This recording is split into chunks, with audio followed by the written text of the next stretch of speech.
Oke, jumpa lagi pada pertemuan minggu ini dan materi yang akan dibahas adalah hyperlink and data validation. Sebelum lanjut ke video, jangan lupa like, komen, dan subscribe untuk channel ini. Dan aktifkan tombol lonceng untuk mengetahui notifikasi dari video ini.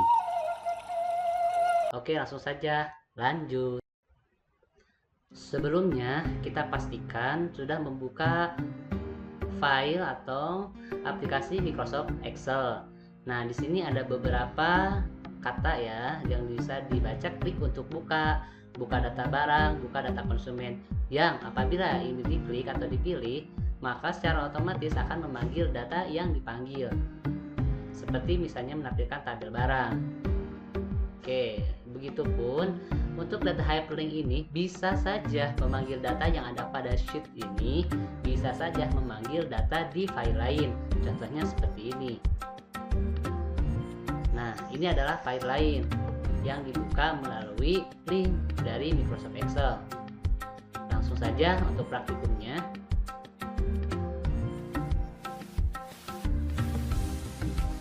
Untuk membuat hyperlink, jika kita ingin menampilkan data di sheet itu sendiri atau data pada file ini, maka terlebih dahulu kita membuat satu kata atau kalimat.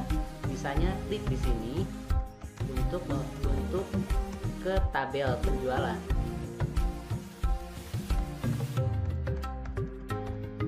Nah, tidak usah panjang-panjang juga sih sebetulnya, tapi cukup meskipun walau satu kata gitu ya. Kemudian kita cari di insert. Nah, di tab menu insert, nah pilih hyperlink. Nah, apabila ingin mengambil data dari file yang sama, maka kita pilih place this document. Nah, kita hyperlinkkan atau kita link kepada file yang akan kita buka, misalnya data barang. Pilih OK. Hasilnya ketika kita klik ini akan menuju halaman tabel barang. Oke. Selanjutnya, untuk hyperlink jika menuju ke file lain, misalnya klik untuk buka file ini.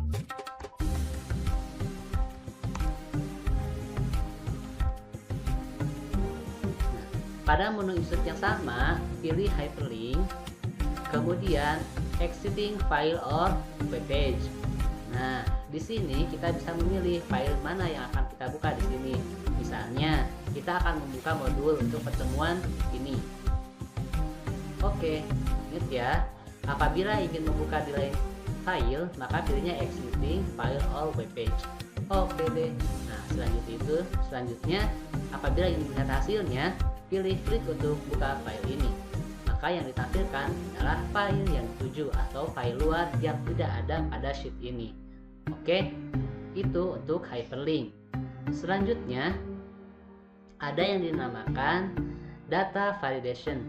Nah, fungsinya buat apa sih data validation? Biasanya pada tabel barang atau pada tabel data barang terbanyak kode barang dengan berurutan ke bawah seperti ini, vertikal. Nah, tidak mungkin kan apabila dalam satu faktur penjualan menampilkan seluruh kode barang. Maka dari itu solusinya adalah menggunakan validation, di mana validation ini cukup memanggil atau menampilkan satu baris saja, di mana nama barang, harga, dan informasi terkait kode barang tersebut ditampilkan secara relevan dan benar. Baik, bisa saja pada data validation ini memanggil file yang ada di dalam sheet ini atau di file lain, tetapi masih terdapat di satu dokumen atau worksheet yang sama. Kita panggil saja untuk contohkan kode barang. Misalnya kode barang ini ada di sheet ini, sheet data validation ya. Nah, caranya adalah pilih data, kemudian pilih data validation, dan untuk allow-nya, karena kita akan menampilkan urutan atau list, maka pilih list. Nah, untuk search-nya kita pilih sheet atau pilih range yang berisi data kode barang. Setelah itu pilih enter. Kemudian input message ini fungsinya buat apa? Ini adalah pesan yang akan ditampilkan ketika akan mengklik data validation. Misalnya pilih kode barang. Nah, untuk title-nya, untuk input message-nya, input data barang. Selanjutnya ada error alert atau peringatan apabila terjadi kesalahan. Misalnya salah menginputkan data atau salah menginputkan kode barang. Maaf, kode barang salah. Nah, oke, simpel kan? Nah, ini apabila sudah ada menu list box seperti ini, combo box seperti ini, bisa dipilih untuk kode barangnya. Jadi tidak semua tampil seperti ini. Nah, itu untuk data validation. Kemudian untuk kasusnya data validation pada faktur penjualan. Nah, di sini ya. Di sini kita hapus terlebih dahulu. Namun sebelum memasuki atau sebelum kita membuat faktur seperti ini, terlebih dahulu kita harus mendapatkan informasi ini. Inputan dari kepada yang terhormat, kemudian ini adalah kolom alamatnya, kemudian ini adalah kolom kode barang, ini adalah kolom nama barang, ini adalah harga. Untuk kode barang ini diambil data secara validation dari tabel data barang.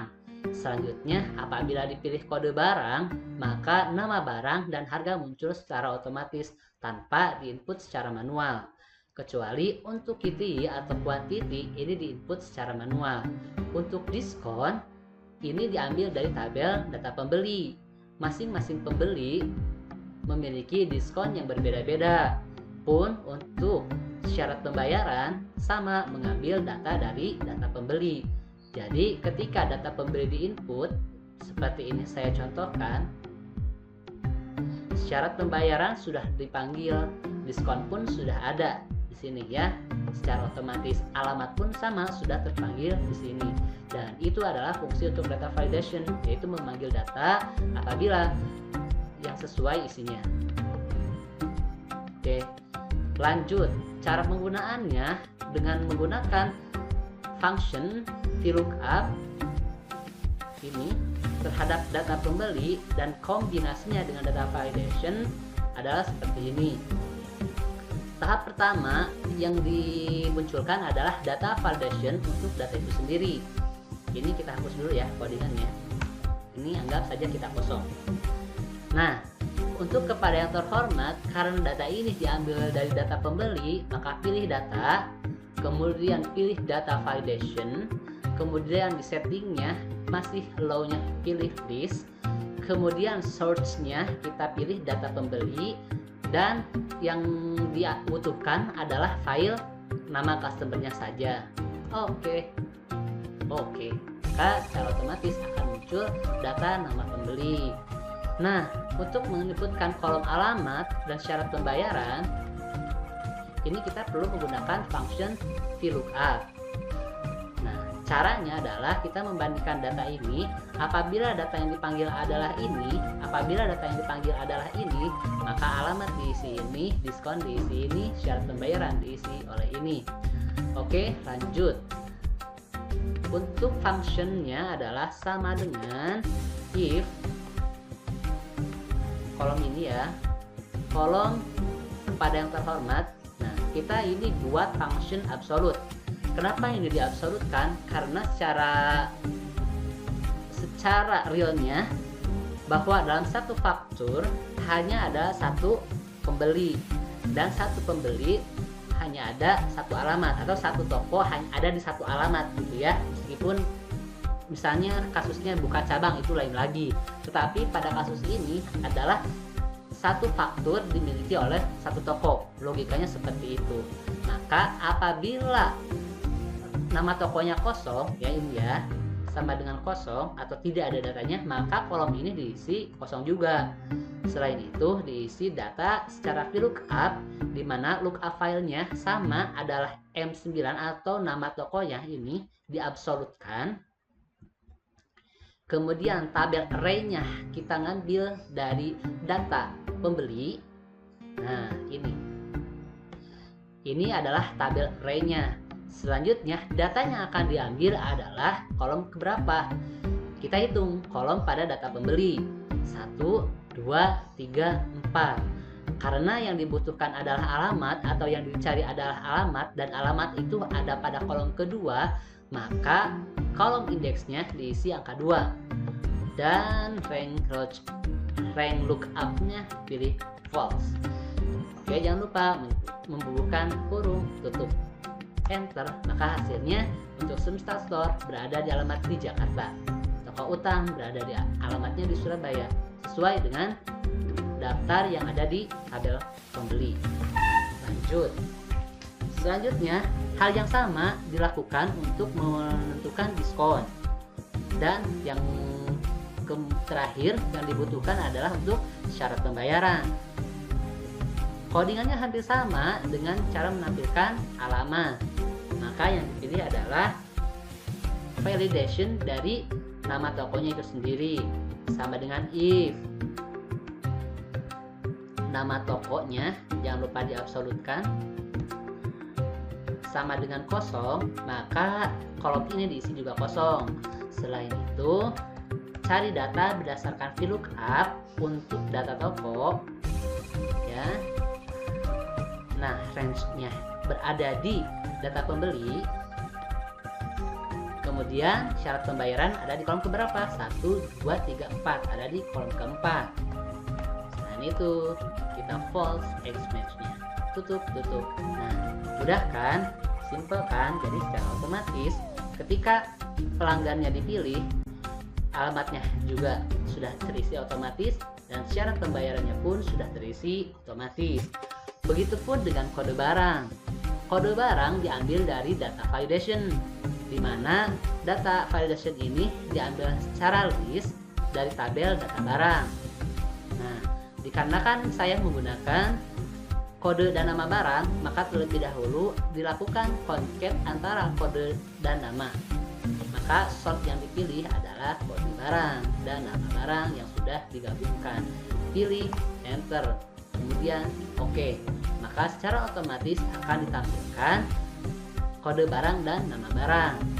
Kemudian pada kolom data barang, nah di sini yang dibandingkan adalah kode barang, di mana kode barang ini adalah 3 digit awal yang ada pada kode barang di sini 3 digit K10, maka adalah 3 digit.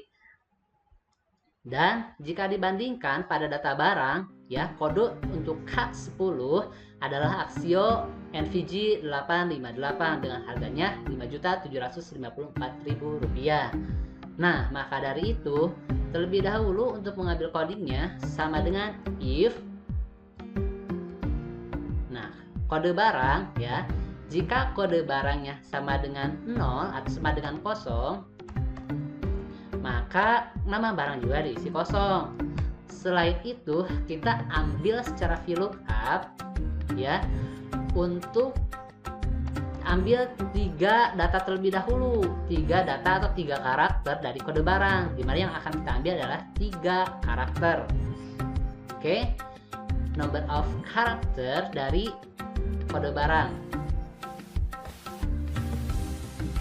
Nah, jika 3 karakter pertama pada kode barang sama dengan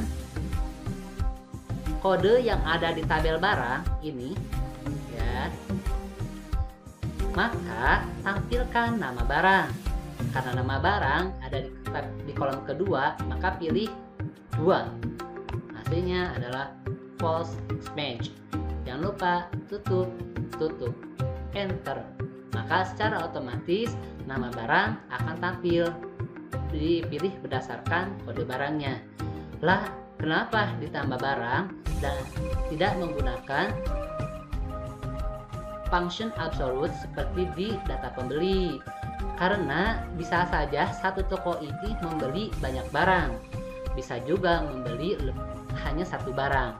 Jadi satu faktur ini bisa diisi satu barang, bisa juga lebih dari satu barang. Seperti itu logikanya.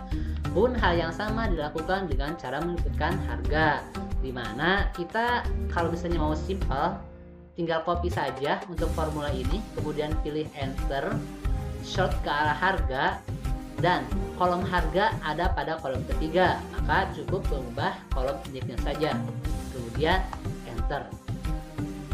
Kita coba dengan data lain, sama tidak? Nah, Nokia 6030, betul tidak harganya 815 tabel barang? Ya, sama. Itu untuk penggunaan data validation untuk menampilkan kode barang dan nama barang. Selanjutnya untuk QTY di input manual, quantity di input manual, kemudian diskon.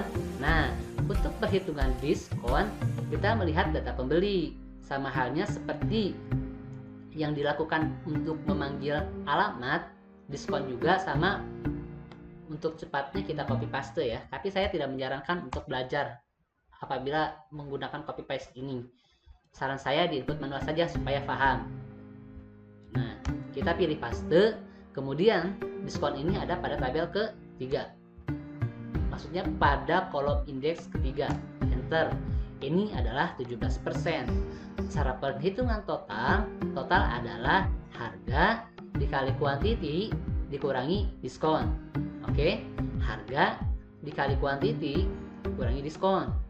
Nah, langkah pertama untuk menentukan total adalah kita cari terlebih dahulu total barang semuanya yang tanpa diskon.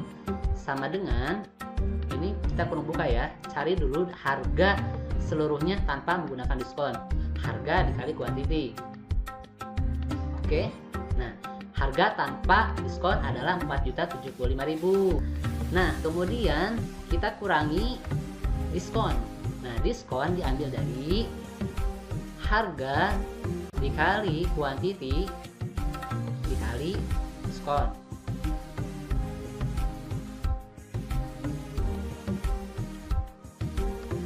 Maka hasilnya adalah Rp3.382.250 harga setelah diskon. Kemudian untuk PPN atau pajak penghasilan ini adalah 10% dari total. Maka apabila dijumlahkan grand total ditambah PPN adalah total bayarnya Rp3.780.475. Nah, itu adalah panduan untuk membuat data validation dengan menggunakan function VLOOKUP. Oke, untuk pertemuan ketiga, saya rasa materinya cukup simpel, jadi saya rasa mahasiswa cukup mudah untuk mengikuti materi pada pertemuan ini. Oke, itu dulu yang bisa saya sampaikan, dan apabila ada yang ingin ditanyakan silahkan bisa via komen. Dan untuk tugasnya jangan lupa lengkapi seluruh tabel ini. Kemudian kita akan lanjut di pertemuan 4 dengan materi yang lebih kompleks untuk membuat faktur penjualan sampai dengan menjadi aplikasi penjualan dengan menggunakan Microsoft Excel. See you next time. Jangan lupa like, comment, and subscribe, dan boleh di-share jika